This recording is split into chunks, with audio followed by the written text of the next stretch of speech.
What's up, everybody? It's your boy Uncle Greg back at it with Something Out of Nothing, episode 5. And so for today, we'll talk about my new top 10 for week 2, and we'll also mention Thursday night football matchup. But before we get into that, I have to admit where I was wrong. I'm an idiot. I counted the Thursday night football win in the first week's total. So when I said I was 15-2, didn't realize that's 17 games. There's not 34 teams in the NFL. Come on now. So 14-2 in the first week. Second week ended up going 13-3.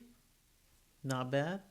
Bringing my total for the first 2 weeks to 27-5. I also threw my hat in the ring for some spreads and some money lines. So the spreads, I went 5-8. Not good. Not good at all, but we'll bump that up this week. But for now, let's get into the top 10. So for my top 10, not much change in going to the top 5, but let's mention the bottom 5 where we definitely will see some change. First off, we got Dallas Cowboys cracking the top 10. Now, I know a lot of people are going to feel that's a little controversial. They didn't play too well against the Giants, but in my opinion, they put up about 70 points in the first 2 weeks of the NFL season. It's not bad. If their defense could catch up to it, who knows?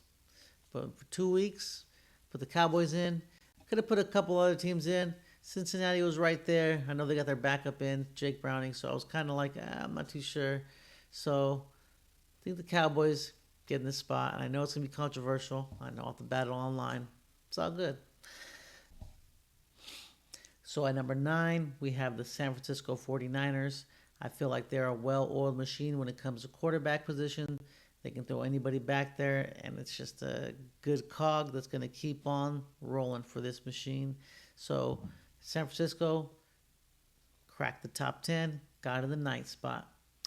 At number 8, we have the Philadelphia Eagles. Not really impressed with their offense.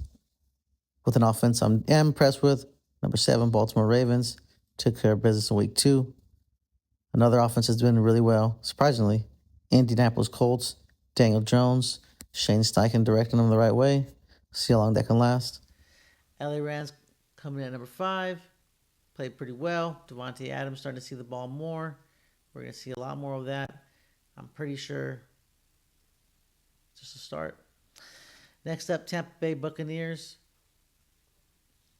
What can we say about Baker Mayfield? Dude's a gamer.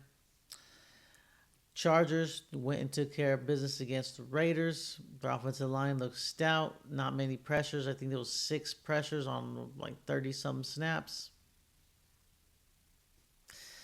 Chargers looking real. Buffalo Bills, number 2 spot. They're for real. And number 1, Green Bay Packers took care of business. Those are my top 10. You guys let me know what you think. If your team got snubbed, let me know. I was really having trouble with the number 10 spot. I snuck Dallas in just because I felt like, hey, man, you score that many points in the first 2 weeks, you're going to get my top 10. Will you stay there? That's the question. See how long you can stay there. But for now, that's my top 10 for week 2. Now let's get into my pick for Thursday night football. So for Thursday night football, we have the Buffalo Bills taking on the Miami Dolphins. Not much needs to be said here. Miami Dolphins looking like a chicken with the head cut off. I saw some plays where they were just in the red zone and couldn't line up on time multiple times. Had to call timeout. Despite calling timeouts, still got delayed games. I don't know what's going on with Coach McDaniel, but I don't know if he's going to be there at the end of this year. Miami Dolphins looking like a joke. So straight up, money line, rocking with the Bills. If we're going with spreads, I believe it's like 12.5 I saw. Let's roll with the Bills. I don't think Miami's good enough. I think Buffalo's just going to roll them, steamroll them. Short week. Miami looked embarrassing last game. That's just my opinion. But that's it for this episode. I will come back later this weekend with my picks for this weekend and also some things that stood out last week, my attention, that got my attention, and I want to bring it to yours. All right. You guys have a great one. See you guys next time.